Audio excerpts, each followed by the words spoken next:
السلام علیکم لسنرز، آئیے ایم الیاس کی تحریر کرتا ایک پراسرار کہانی جس کا عنوان ہے سایہ، سنتے ہیں۔ میری اور نسیم کی دوستی کا آغاز اسکول کے زمانے سے ہوا تھا۔ ہم دونوں 5ویں جماعت کے طالب علم تھے۔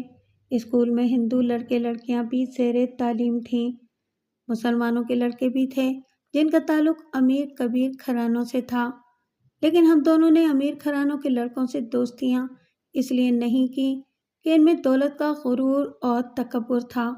ہم دونوں کی دوستی پروان چڑھتی رہی۔ ہم دونوں نے ایک ساتھ گریجویشن کیا تھا۔ تعلیمی سفر کے دوران لڑکیوں نے ہم دونوں پر بڑے ٹورے ڈالے تھے۔ میں اور نسیم تمام کلاس میں بہت خوبصورت، وجیح اور دراز قد تھے۔ ہم دونوں لڑکیوں کے حسن سے بالکل بھی متاثر نہ تھے۔ ہمیں اپنی تعلیم سے رغبت تھی۔ وہ لڑکیاں جو امیر گھرانے سے تعلق رکھتی تھیں کسی نہ کسی بہانے تقریبات اور اپنے تہواروں پر ہمیں مدعو کرتی تھیں، لیکن میں نے اور نسیم نے کبھی ان کی دعوت قبول نہیں کی تھی۔ انہوں نے ہمیں بڑے سبز باغ دکھائے۔ ان کا جو جذبہ کار فرما تھا ہمیں اس کا اندازہ تھا، لیکن یہ اللہ کا بڑا کرم، احسان اور فضل تھا کہ کبھی ہم بہکے نہ تھے۔ جب ہم گریجویشن میں کامیاب ہوئے تو رب العزت کا بڑا شکر ادا کیا کہ ہمارا کردار آئینے کی طرح صاف و شفاف رہا۔ اس پر کوئی خراش نہ آئی اور نہ ہی دھبا آیا۔ عملی زندگی میں قدم رکھا تو ملازمت کے حصول کے لیے بڑی جد و جہد اور کوشش کی۔ بڑی بے روزگاری تھی جس سے ہندو طبقہ بھی متاثر تھا، لیکن انہیں روزگار کسی نہ کسی طرح مل ہی جاتا تھا۔ مسلمانوں کو ملازمت کے حصول کے لیے بڑے پاپڑ بیلنے پڑتے تھے۔ شانتی اور چمپا جو سرکاری افسران کی بیٹیاں تھیں، وہ گریجویشن تک ہماری ہم جماعت رہی تھیں۔ دونوں میری اور نسیم کی محبت میں گرفتار بھی تھیں۔ انہوں نے پیشکش کی کہ اگر ہم اپنا دھرم تبدیل کر لیں تو نہ صرف اچھی ملازمت مل جائے گی بلکہ ان کے والدین دولت سے بھی نواز دیں گے۔ شانتی اور چمپا بلا شبہ بے انتہا حسین اور پرشباب تھیں۔ ان میں جو دلکشی اور سنسنی خیزی تھی، ہماری جگہ کوئی اور ہوتا تو شاید ان کی پیشکش قبول کر لیتا، لیکن ہم اپنا مستقبل تابناک بنانے کے لیے اپنا دین کسی قیمت پر بھی چھوڑنے کے لیے تیار نہ تھے۔ ہم نے ان کی پیشکش کو لات مار دی تھی۔ نسیم کی مالی حالت مجھ سے بہتر تھی۔ وہ ملازمت کے لیے اندرون ہندوستان، یوپی، تامل ناڈو، بنگلور اور میسور بھی ہو آیا تھا۔ 3 ماہ کے بعد واپس آ کر اس نے بتایا کہ مسلمانوں کو ملازمت کا ملنا نہ صرف دشوار بلکہ ناممکن ہے، کیونکہ یہاں ہندوؤں کی اکثریت ہے اور وہ ہر شعبے پر چھائے ہوئے ہیں۔ ہم دونوں نے تو 2-3 ماہ تک سبزی ترکاری کا کاروبار بھی کیا، لیکن ہندو مرد عورتیں ہم سے سبزی نہیں خریدتے تھے۔ مسلمان تھے ہی کتنے، ہمیں اپنا کاروبار بند کرنا پڑا۔ اس کے باوجود ہم نے ہمت نہیں ہاری، ملازمت کے حصول کے لیے کوشش کرتے رہے، بڑے ہاتھ پیر مارے۔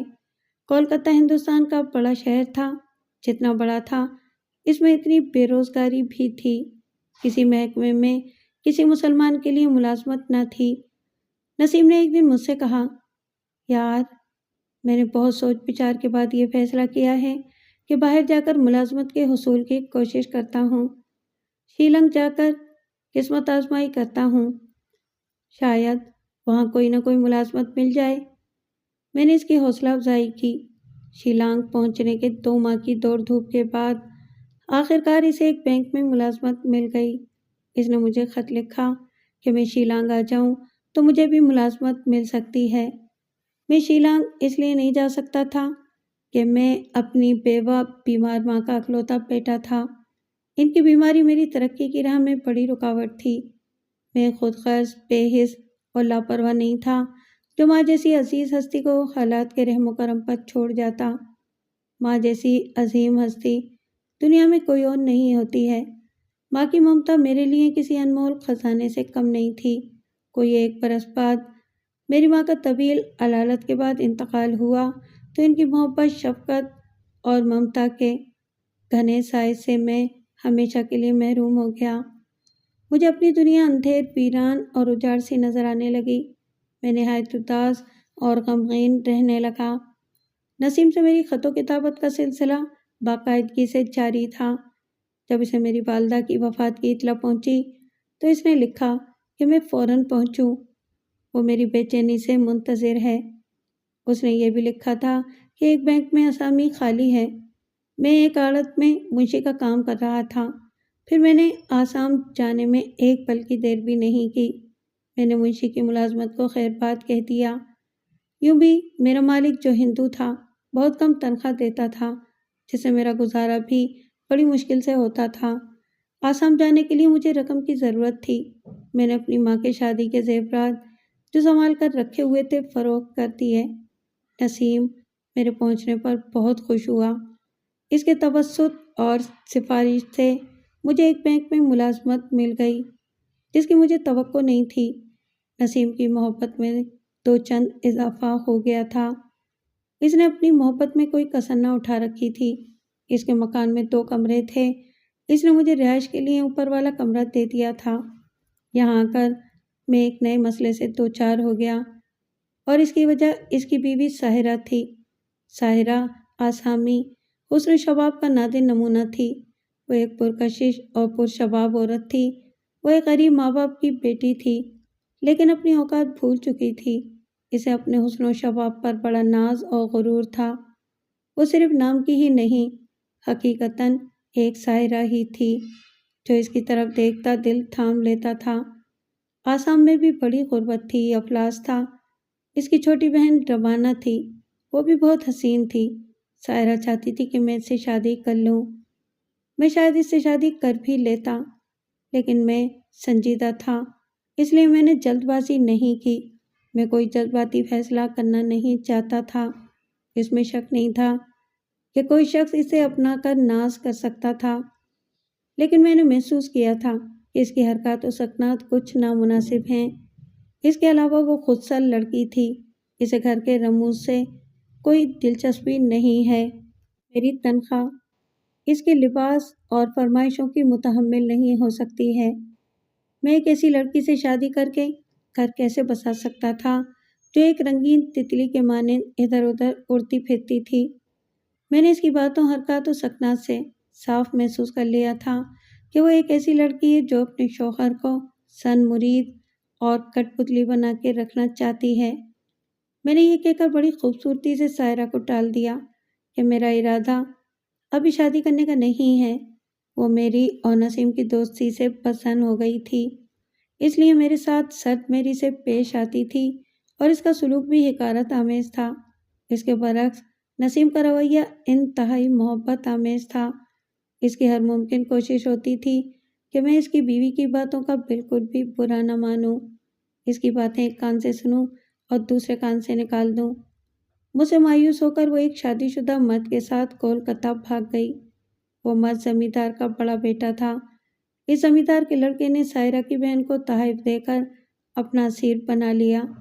اس کی کمزوری سے خوب فائدہ اٹھایا، اسے فریب دے کر سبز باغ دکھائے کہ وہ اتنی حسین اور پرکشش ہے کہ فلمی دنیا میں تہلکہ مچا سکتی ہے۔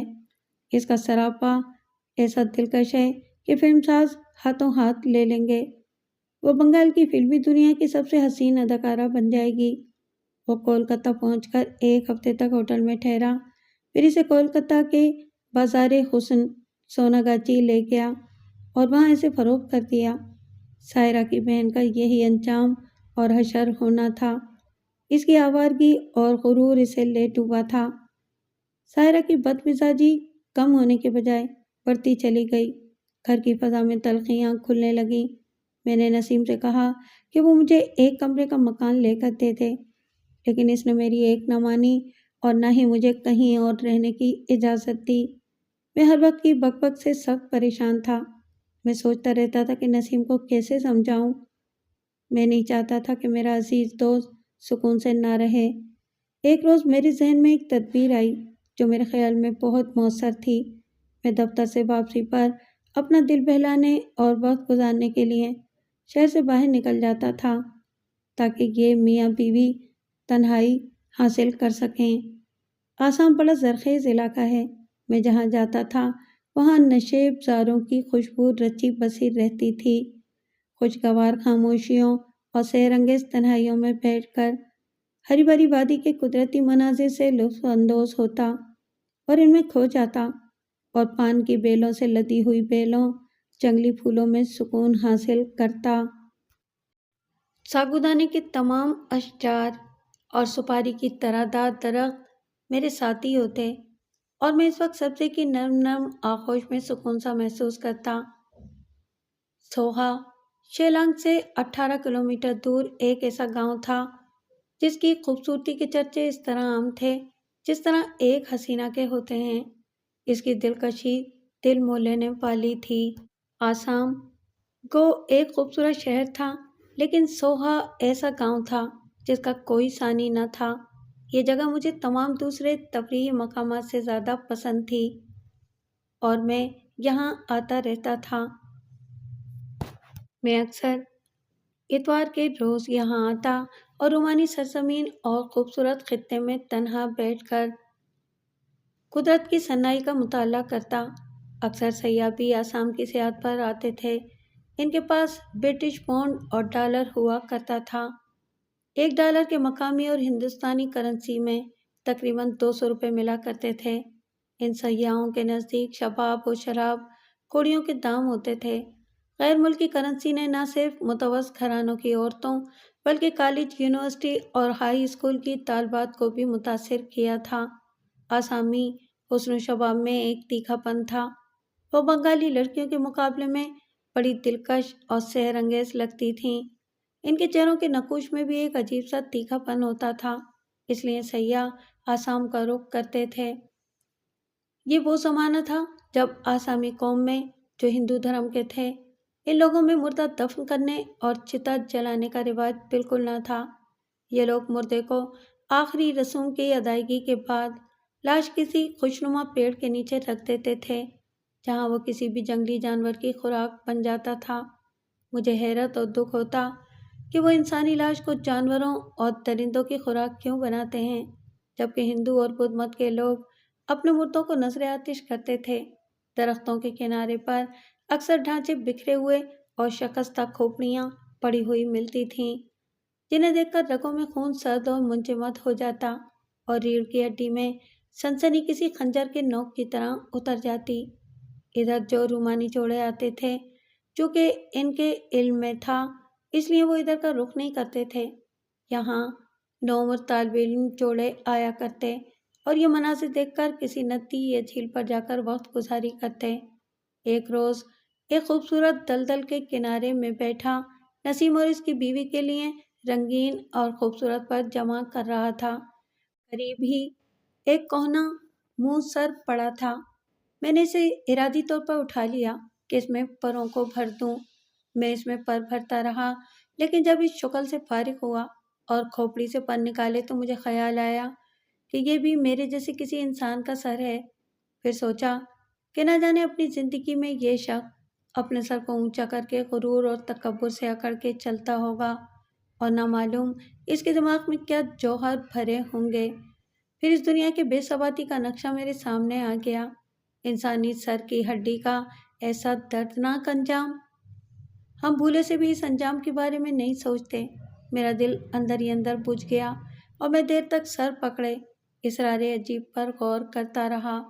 دفعتاً مجھے ایک عجیب و غریب خیال آیا۔ امی جان جب مجھے بچپن میں عجیب و غریب، پراسرار اور ڈراؤنی کہانیاں سناتی تھیں، تب وہ یہ بتایا کرتی تھیں کہ ہر انسان کی پیشانی کی ہڈی پر قسمت کا حال لکھا ہوتا ہے۔ اس تحریر کو پڑھنا انسان کے بس کی بات نہیں ہے۔ امی جان کی اس بات کے خیال کو آتے ہی میں نے فوراً پیشانی کی ہڈی کو غور سے دیکھا۔ پیشانی کی ہڈی پر کچھ حروف کندہ تھے اور یہ حروف بھی کسی نامعلوم زبان میں لکھے ہوئے تھے۔ میں نے سوچا شاید یہ لکیریں ہڈی کے تڑک جانے سے بن گئی ہوں، کوئی تحریر نہ ہو۔ مجھے تجسس ہوا تو میں نے 2 اور کھوپڑیوں کا معائنہ کیا۔ اس پر بھی اس کھوپڑی کی طرح کچھ رقم تھا۔ سب کا انداز تقریباً ایک ہی تھا، مگر حروف ہر ایک کے جدا جدا تھے۔